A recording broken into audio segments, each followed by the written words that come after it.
What's up everyone, it's Connie with Money Investing. In this video we are going to be talking about Nvidia. This is it. They are going to be reporting their earnings for the first quarter of fiscal year 2024 on May 24th. So next week they are going to be reporting after the bell, and we're going to talk about it. So we're going to break down everything: revenues, earnings, cash flows, everything that you need to know about before the numbers are going to be out. So hope you guys enjoy this video and find it helpful. Make sure that you drop a like. Don't forget to subscribe to the channel if you're just joining us for the first time, and link to our Discord and Patreon is going to be down below if you're interested in joining. And again, there is a 16% discount available till the end of this month, and we also do have the courses on sale, 40% off for fundamental and technical analysis courses, over 80 plus lectures and 16 hours of content is going to be available on fundamental and technical analysis. So link's going to be down below. If you also want to follow me on Instagram, feel free to do that. I'm going to be sharing some highlights and some stories of my trip from over here in Malaysia. So again, you can kind of follow me there, and my username there is going to be simply CASWRP. There's going to be a link down below, and this is something that I shared earlier today. This is just, again, my trip over here in Malaysia, if you want to learn a little bit more about that. And this is just the Semenia, again, I'm probably butchering that, reservoir. And this right here is just me cycling. I cycled about 16 miles, burned over 2,000 calories, and it was just absolutely incredible scenery all around. So had a lot of fun. So again, you can find that link down below if you're interested in, of course, connecting with me there. So anyway, moving over to Nvidia, we got lots to talk about. There was an article on Seeking Alpha pretty much recommending Nvidia at these prices, like a buy. And this person commented, anybody who recommends Nvidia at an almost $800 billion market cap should rethink how they value and analyze stocks. It was a buy 12 months ago, but not today. It is sad for me to read articles that expose so much risk to their readers' capital. And I think that's true. I think we can all agree that Nvidia's valuation is insane, right? It's trading at over $800 billion right now. So again, this is the entire move that's happened since the beginning of this year. Since end of last year, since October, Nvidia has rallied over almost 200%. So it's safe to say, I think this has been a monstrous move at almost an $800 billion market cap. Just incredibly ridiculous and very, very strong momentum. Now, this doesn't automatically make it a sell either though, right? Just because a stock isn't a buy, it doesn't make it a sell, right? So I wanted to go over precisely what makes a stock a sell, right? Why or when to sell a stock in the first place. Only two reasons, right? When you decide to actually sell a stock, there's only two reasons to sell it. And number one is if your thesis changes. This is probably the most important reason as to why somebody would decide to sell a stock, is that if your thesis changes. And by thesis, I mean it could be fundamentals, technicals, it could be a lot of different things. What originally got you excited into buying that stock, if that changes, then your thesis changes. Now, this could also be because of a management, changing. So if you were originally invested in a company because the CEO was very good and now somebody else is coming in, thesis is changing. If the company is starting a new business or something that you don't find as lucrative as what the company is projecting out to be, thesis is changing, right? So if the thesis changes, that's number one. And number two, this is a little bit more of a personal opinion or personal preference, really. If you are now starting to be a little bit more overweight on the stock that you're holding on to, right? Since Nvidia has rallied over 200%, obviously people who actually have Nvidia in their portfolio, if it was, let's say, $20,000 or $30,000 position, which let's say, for example, was a 5% position, after this 200% move is now going to be substantially more weighted, weighted as a percentage of your portfolio relative to other stocks. So these are really the two reasons why I consider, some very good logical reasons why you would want to sell a stock. And if neither happens, then simply hold, right? That's the thing, right? If your thesis doesn't change, right, and it's still a very strong candidate for even more potential value in the future that can be unlocked, and it's not overweight and you're comfortable with the allocation, the simple answer is a hold, right? You're not buying at an extremely high valuation, you're not selling either, it's a simple hold, right? So those are some things that I wanted to get across, because oftentimes when we talk about Nvidia, people just seem to think that, hey, it's not a buy, but it's a sell, right? No. It's not a buy, but it's simply a hold, right? Depends on your situation, of course, but I'm not saying Nvidia is an immediate sell but you have to kind of see that for yourself. I'm just saying the valuation's too high to buy. I'm not saying valuation's too high to immediately sell, right? There's a difference. So I just want to make sure that we're clear on that. So Nvidia stock could rise fivefold in 10 years on AI trend, says fund manager. So again, another fund manager saying that Nvidia could rise another 5x from these levels in the next 10 years, which, may be possible, considering 10 years is a very, very long time horizon, and a lot of things can happen in 10 years, right? So it's possible to see Nvidia at $4 trillion market cap. It's also possible to see Nvidia at a $40 billion market cap, right? A lot can happen in the next 10 years. Now, going over to, I got it probably jumbled up right now, going over to some of the numbers for Nvidia. So this right here was the quarterly numbers that they reported in February. And what you will notice, of course, a lot of numbers were down: revenue, gross margins, operating expenses, because gaming obviously affected the company substantially.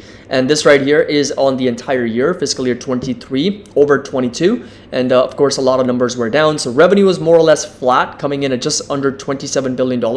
So I think it was just up like less than 1%. Gross margins were down substantially. We also had operating expenses increased 31%, and then operating income, net income, and diluted EPS, they were all down on a year-over-year basis. So, needless to say that at 334 EPS and the price trading at roughly around 317, I think.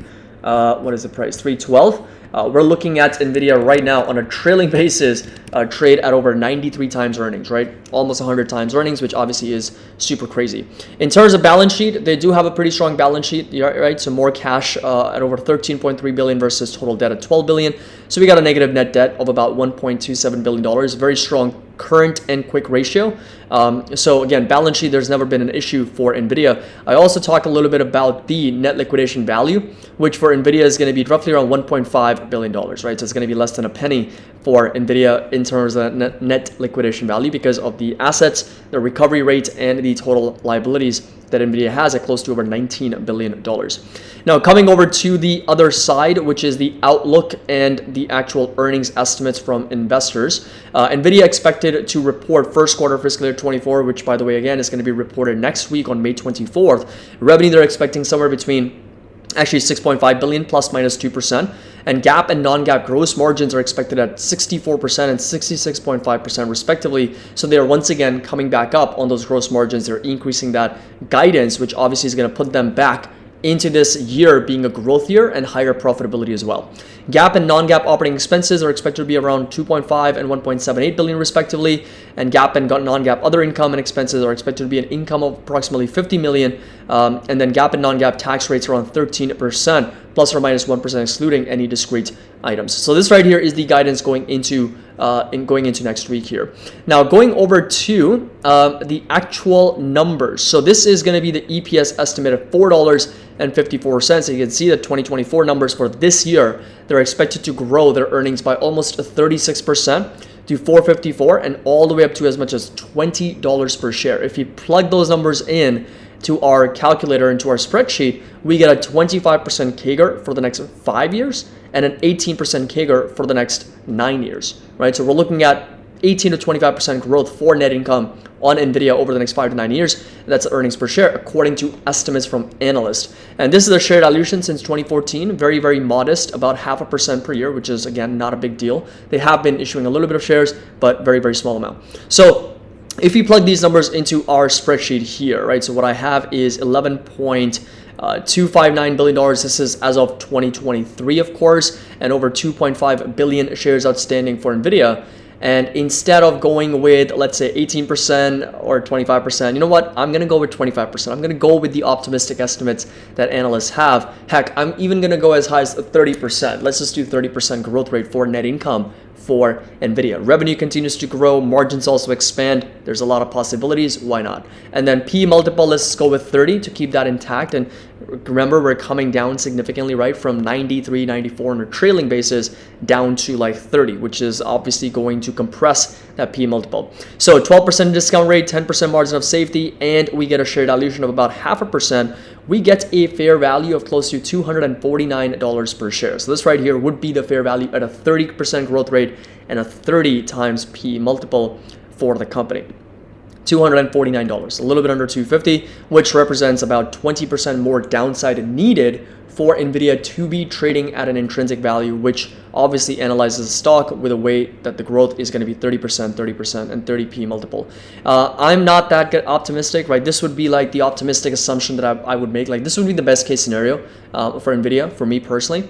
But like I said, I'm not betting on the best case scenario. I'm betting on the most probable scenario, right? Because the worst case and the best case are usually the extreme tail events, right? So if you look at a bell curve, right? So you're looking at extreme events as the worst case and the best case. I'm looking at the middle portion, right? Which is the average case, right? Which is the most probable outcome. So with that in mind, I think 20% is going to be a lot more reasonable, and I'm actually willing to pay 24, 25 times P multiple for Nvidia at that growth rate, because it's a very high sort of potential stock, lots of value to be unlocked here with AI, of course, and that is going to be my estimate. And the fair value, of course, drops down to 140.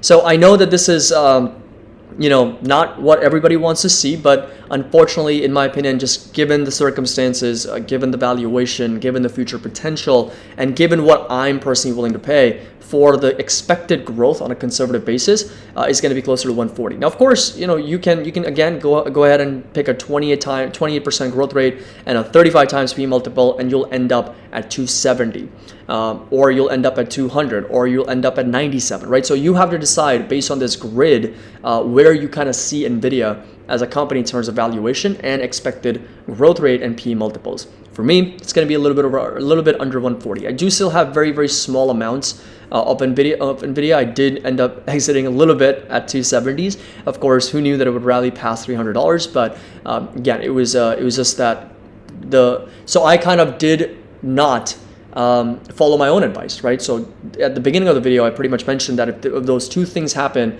your thesis changes or you start to become overweight, you can sell that stock. So I didn't follow that myself, right? So I got to be self-disciplined here, and I should have just held on to that company a little bit until those two things happen, right? Until one of those two things or both things happened. So that's something to keep in mind. I obviously have to reflect upon that, but hope you guys enjoy this video. And that's really where we are in technicals. Very, very strong, overbought RSI, overbought MACD, and resistance is going to be at $347. So this right here is going to be that level to watch for Nvidia moving forward. So as always, hope you guys enjoyed this video, find it helpful. If you do, make sure that you drop a like. Don't forget to subscribe to the channel if you're just joining us for the first time. Link to our Discord and Patreon is going to be down below. As always, happy investing. I'll see you all in the next video.